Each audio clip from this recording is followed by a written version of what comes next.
अस्सलाम वालेकुम grade 10 students. आज हमारा नया टॉपिक शुरू होने जा रहा है sets and it's operations.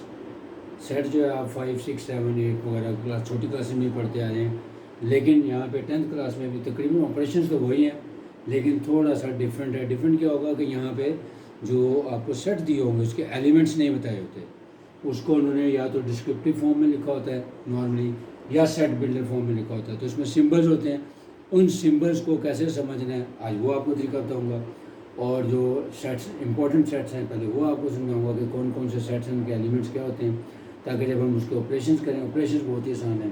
Intersection, union, complement और डिफरेंस ऑफ सेट्स, इन चारों ऑपरेशंस की मदद से ये तकरीबन पूरा चैप्टर भरा पड़ा है।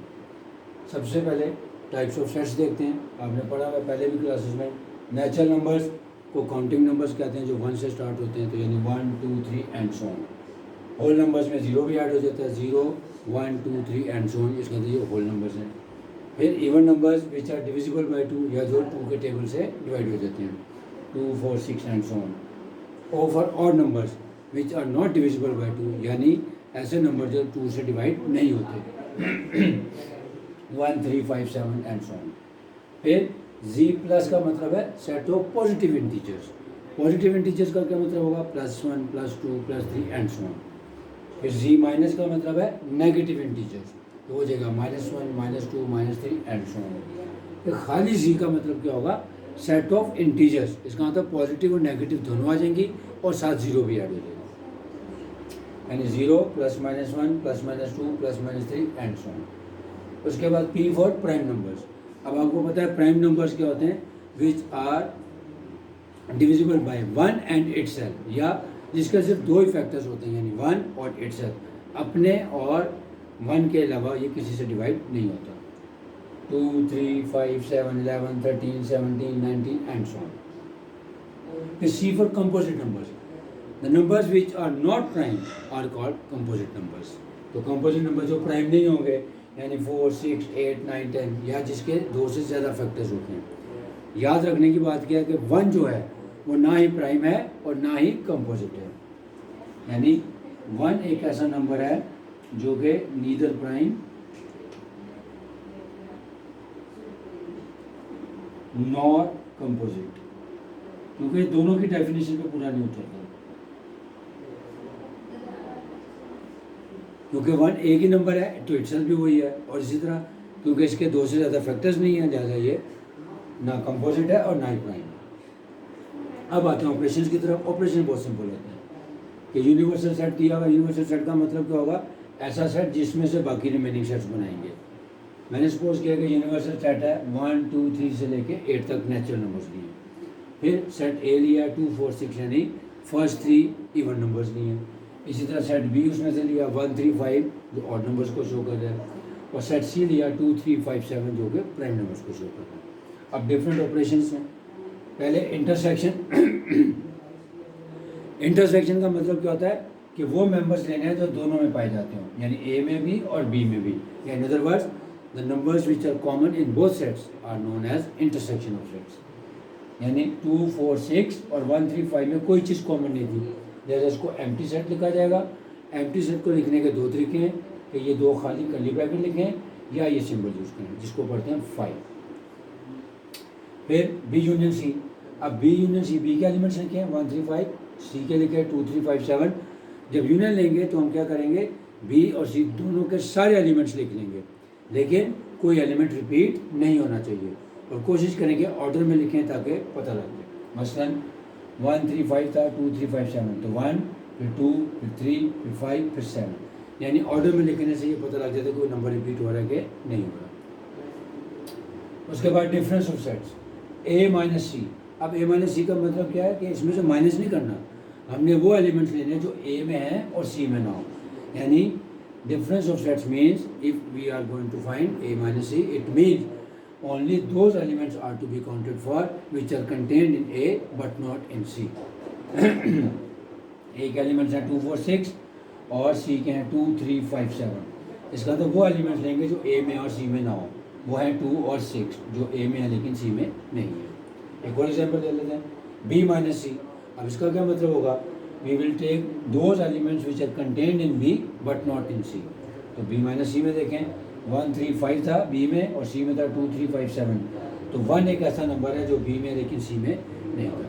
इसका मतलब है डिफरेंस में पहले सेट के वो एलिमेंट्स लेने जो दूसरे सेट में नहीं पाए जाते। उसके बाद complement of a set. A complement को ए बार भी लिखा जाता है या ए सी भी लिखा जाता है छोटा सा, लेकिन ए बार यूज कर लेते हैं। इसका फार्मूला क्या है?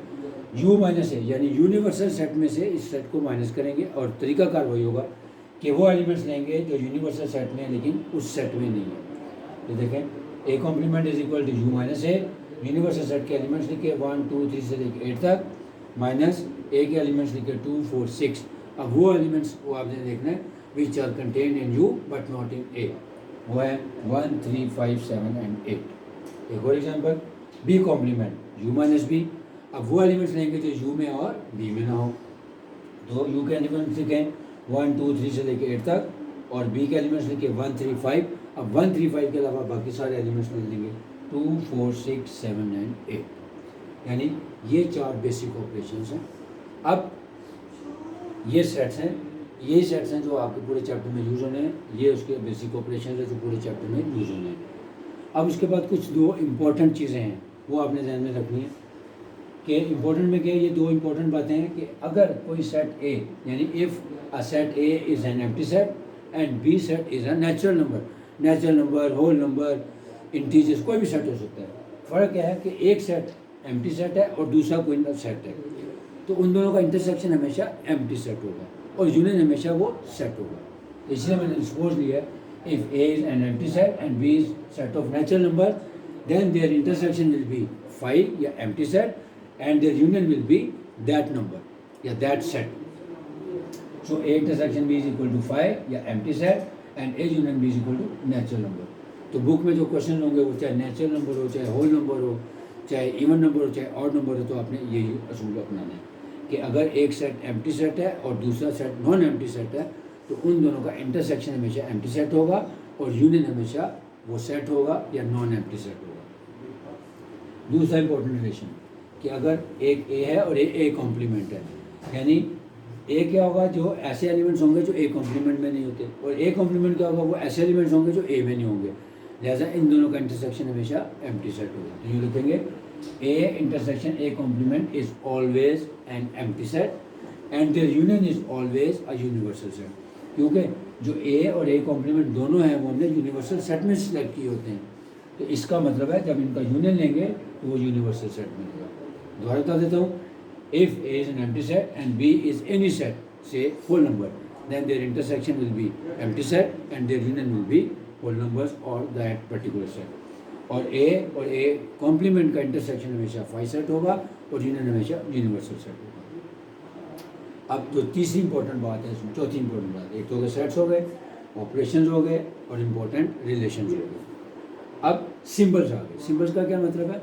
अब बहुत सारे क्वेश्चन में आपको ये सिंबल्स लिखे हुए होंगे, उस सिंबल्स को पढ़ने का तरीका आना चाहिए और उसके बाद आपने सेट्स बनाने हैं। ये मैंने एग्जांपल ली है, ये मैंने लिखा है that A is equal to curly bracket X, फिर ये लाइन है, फिर एक्स है, फिर बिलोंग्स टू का साइन है, नेचर एंड सो ऑन। इसको पढ़ना कैसे है, ये सिंबल्स मैंने यहाँ पे आपको एक्सप्लेन किया। ये जो स्ट्रेट लाइन है, एक वर्टिकल लाइन, इसको कहते हैं सच दैट। फिर ये जो सिंबल है ई, ये है बिलोंग्स टू का। फिर उल्टा भी उसको कहते हैं एंड, और अगर सीधा भी होगा तो वो होगा और उसके बाद ये आपको पता ही है, ये लेस देन और इक्वल टू का सिंबल होता है और ये ग्रेटर देन और इक्वल टू का सिंबल होता है। अब इसको पढ़ेंगे कैसे? A is equal to x is a number such that x belongs to natural number and x is greater than 3 but less than और इक्वल टू 12। यानी अगर तो इसके लेस देन और इक्वल टू के नीचे लाइन लगी हो तो वो इक्वल टू को भी शो करेगी। और इसी तरह example B, x is a number such that x belongs to P यानी prime number and x is greater than और इक्वल टू 5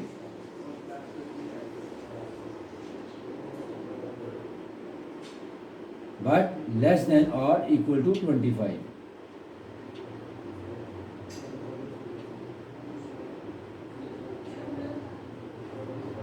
ठीक है। तो इसका मतलब है जब आपने ये पढ़ लिया तो फिर आपको एलिमेंट सीखना आसान हो गया। मसलन ए था x number such that x belongs to natural number, ऐसे natural number where x is greater than 3, यानी 3 से बड़े हों बट लेस दैन और इक्वल टू 12, लेकिन 12 तक जाएंगे। तो 3 से बड़ा होगा 4, 5, 6 एंड सो ऑन टू 12 होगा। तो दूसरे सेट में था x is a number such that x belongs to prime number and x is greater than और equal to 5 but less than 25, यानी 5 भी शामिल हो जाएगा और लेकिन 25 से नीचे नीचे लिखेंगे। तो 5, 7, 11, 13, 17, 19 एंड 23। अगर आप ये रूल्स को अपने सामने रखेंगे, अच्छे तरीके से उनको मैंने समझाने की कोशिश की है।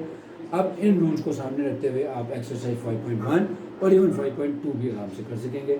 फिर बाकी 5.2 और 5.3 में जो डिफरेंट और रिलेशंस हैं वो इंशाल्लाह नेक्स्ट लेक्चर में डिस्कस करेंगे। वो भी बनाना।